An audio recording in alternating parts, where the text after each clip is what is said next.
যারা জমির ভোগ দখলে রয়েছেন কিন্তু খাজনা প্রদান করেন নাই, এমন 3 শ্রেণীর জমির মালিকানা বা ভোগ দখল অবৈধ ঘোষণা এবং যে কোনো সময় দখল উচ্ছেদ অভিযান পরিচালনা করবে সরকার, এমন একটি ঘোষণাই দেয়া হয়েছে।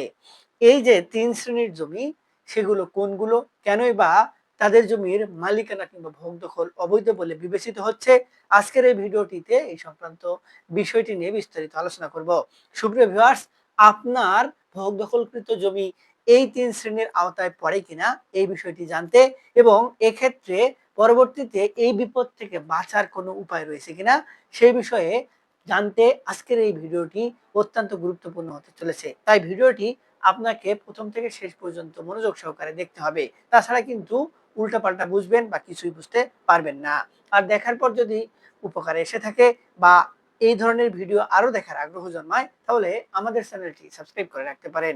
আর পরবর্তীতে নতুন কোনো ভিডিওর নোটিফিকেশন পেতে সাবস্ক্রাইব বাটনের পাশের বেল আইকনটি চেপে দিয়ে রাখবেন। সুপ্রিয় ভিউয়ার্স, জমির ভোগ দখল কিংবা ওই জমিটির মালিকানা ধরে রাখার জন্য আইনগত পন্থা, কিছু ডকুমেন্ট কিংবা কিছু নিয়ম কানুন সকলকে মানতে হয় এবং এই নিয়ম কানুনগুলোর মধ্যে রাষ্ট্র কিছু নির্ধারিত করে দিয়ে গেছে এবং কিছু আপনাকে নিজে অনুসরণ করতে হবে। এই নিয়মগুলোর মধ্যে জমির মালিকানা ধরে রাখতে আমরা সকলেই জানি যে দলিল কতটা গুরুত্বপূর্ণ, সেই সঙ্গে নামজারি বা খারিজের যে মাঠ পর্চা রয়েছে সেটিও কতটা গুরুত্বপূর্ণ।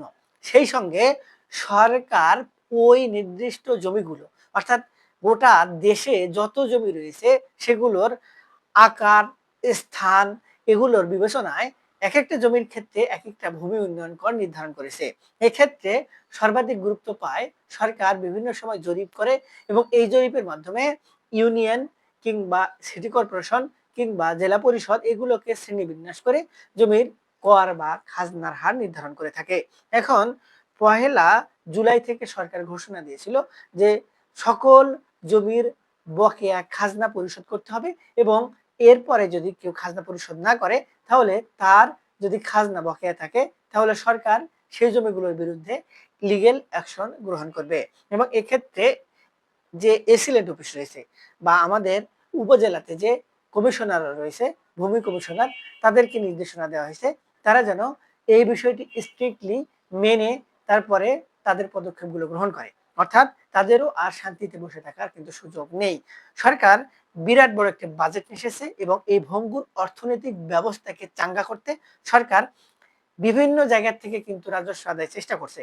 এর পরিপ্রেক্ষিতে বাংলাদেশে যেহেতু ভূমি খাত একটি বৃহত্তর খাত যেখান থেকে খাজনা আদায় করা সম্ভব। যেমন জমির দলিল রেজিস্ট্রেশন সময় কিন্তু একটা বিপুল পরিমাণ অর্থ সরকার রাজস্ব হিসেবে পায়। আবার নামজারি করার ক্ষেত্রেও সরকার কিন্তু একটি বিরাট অঙ্কের রাজস্ব পায় এবং সেই সঙ্গে সরকারের যে মালিকানাধীন জমিগুলো রয়েছে এই জমিগুলো লিজ দিয়েও কিন্তু বিশাল অঙ্কের একটি রাজস্ব পায় এবং যারা ব্যক্তি মালিকানাধীন জমি রয়েছে তাদেরকে কিন্তু সরকারকে ওই জমির জন্য প্রতি বছর একটি নির্দিষ্ট পরিমাণে ভূমি উন্নয়ন কর দিতে হয়। তাই এত দিক থেকে যখন সরকার রাজস্ব পায় তখন দেশের যে অর্থনৈতিক চাহিদা, ইন্টারনাল যে অর্থনৈতিক ব্যবস্থা সেটি কিন্তু চাঙ্গা করতে এটি একটি বিশাল ভূমিকা রাখতে পারে। এজন্যই সরকার এই ভূমি মালিকদেরকে বলেছে যে যারা জমির খাজনা বকেয়া রেখেছেন তাদের খাজনা ঠিকঠাক মতো প্রদান করতে হবে।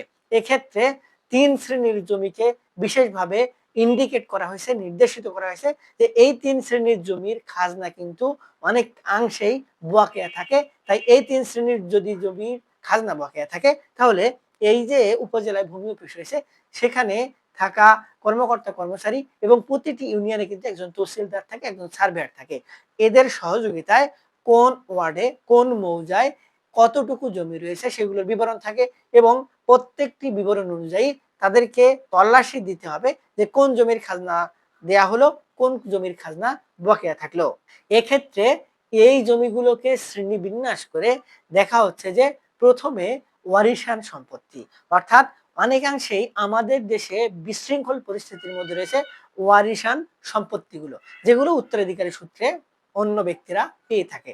এক্ষেত্রে অনেক সময় দেখা যায় যে প্রায় 60 থেকে 70% পরিবারে ওয়ারিশান বন্টননামা নেই এবং ওই বন্টননামা না থাকার কারণে তারা অনেকাংশে কিন্তু নামজারি খারিজ করতে পারেন না।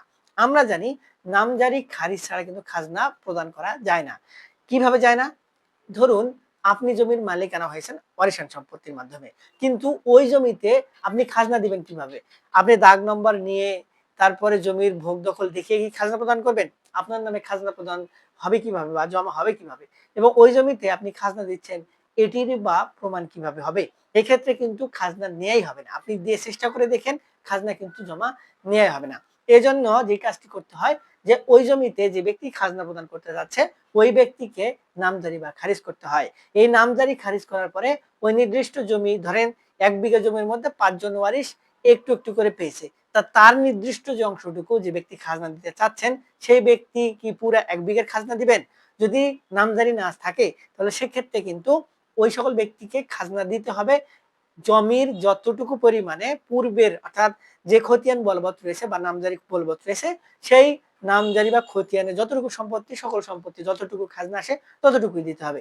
এক্ষেত্রে কি ৫ জনে একই জমিতে ওই নির্দিষ্ট পরিমাণে খাজনা দিবে? তাহলে সরকার কিভাবে বুঝবে ওই জমির ভোগ দখল কে? এজন্য ৫ জন যদি মালিক হয় নিজেদের মধ্যে বাটোয়ারা করতে হবে কে কোথায় কতটুকু নিচ্ছে। তারপরে ওই বাটোয়ারা অনুযায়ী কিন্তু নামজারি খারিজ করে নিতে হয় বা খারিজ করা থাকলে সেই খারিজ অনুযায়ী তার সম্পত্তি যতটুকু এবং সেই সম্পত্তিটিকে যে অংশে পড়েছে এবং ওই সম্পত্তিটির যে দাগ নম্বর পড়েছে খারিজের মাধ্যমে ওই খারিজের মাধ্যমে দাগ নম্বর বা হোল্ডিং নম্বর অনুযায়ী তিনি অনলাইনে বা ভূমি অফিসে গিয়ে একটি খাজনা প্রদানের সার্ভার ওপেন করবেন বা খাতা খুলবেন। তারপরেই কিন্তু তিনি খাজনা প্রদান করতে পারবেন। এছাড়া যদি আপনি খাজনা প্রদান করেন তাহলে আপনার আগে যে ব্যক্তি জমির মালিক ছিল তার নামে খাজনা জমা হবে। এক্ষেত্রে যে ব্যক্তি মৃত তার নামে খাজনা জমা হবে। আপনারা শুধু ওই জমির বা ওই মালিকের হয়ে খাজনা দিচ্ছেন বা মাধ্যম হিসেবে অবহিত হবেন। এক্ষেত্রে মাধ্যম হিসেবে অবহিত হলেও সমস্যা নাই কিন্তু এক্ষেত্রে মালিকানা সংক্রান্ত সমস্যা হতে পারে এবং এগুলো কিন্তু হরহামেশাই হয়। এটি একটি আলাদা বিষয়। এই বিষয় নিয়ে আলোচনা করতে গেলে আরো দীর্ঘ হতে পারে এই ভিডিও। সুপ্রিয় ভিউয়ার্স, এই ওয়ারিশান সম্পত্তি নিয়ে যে ঝামেলা রয়েছে সেগুলো সমাধান করে যারা ভোগ দখল রয়েছে তাদেরকে তাদের মালিকানা দেখিয়ে খাজনা প্রদানের জন্য নির্দেশিত করা হচ্ছে। এছাড়া কিন্তু জমির মালিকানা বা ভোগ দখল অবৈধ বলে বিবেচিত হবে। এরপরে সরকারি খাস সম্পত্তি। এক্ষেত্রে সরকার বিশেষভাবে নির্দেশনা দিচ্ছে যে, যে সকল সম্পত্তি সরকার খাস তালিকাভুক্ত এই সকল জমি যারা অবৈধ পন্থায় ভোগ দখল করছে, গ্রামের নাম দিয়ে ভোগ দখল করছে, মসজিদ মাদ্রাসার নাম দিয়ে ভোগ দখল করছে কিন্তু অরিজিনালি সরকারের খাস খতিয়ানভুক্ত ওই সকল মসজিদ মাদ্রাসা বা গ্রাম মহল্লা পাড়ার নামে নেই। এই ধরনের সম্পত্তির ক্ষেত্রে খাজনা কিভাবে প্রদান হবে? যদি খাজনা প্রদান না হয় তাহলে ওই ম্যাপ ধরে যে জমিটির খাজনা বকেয়া রয়েছে সেই জমিটির মালিকানা অর্জন করার জন্য সরকার ভূমি অফিসকে নির্দেশনা প্রদান করছে।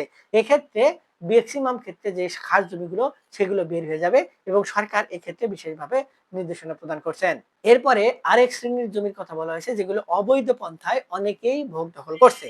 অনেক ব্যক্তির জমি অনেকেই জবরদখল করে বা ভুয়া পন্থায় ভোগ দখল করছে বা জমির মালিকই না তারা যারা আসল মালিক তারা বঞ্চিত কিংবা বঞ্চিত মালিকেরা জানেই না তাদের জমি অবৈধভাবে কেউ ভোগ দখল করছে বা দলিল নেই কিন্তু টাকা দিয়ে নামজারি করে ফেলেছে এমন জমি যদি আসল মালিক থাকে তারা ডিসপিউট জানায় তাহলে ওই জমির ক্ষেত্রে খাজনা প্রদান বা গ্রহণ করা হবে না যদি বিষয়টি মীমাংসিত না হয়। সেক্ষেত্রে যদি আদালতে কোনো সম্পত্তি নিয়ে মামলা চলে সে বিষয়টি ভিন্ন কিন্তু আদালতে মামলা না চললে কোনো ব্যক্তি যদি ভূমি অফিসে ডিসপিউট দেয় যে এই জমির মালিকানা আমি যারা ভোগ দখল করছে তারা অবৈধ মালিক সেক্ষেত্রে তাদের খাজনা নেওয়া হবে না।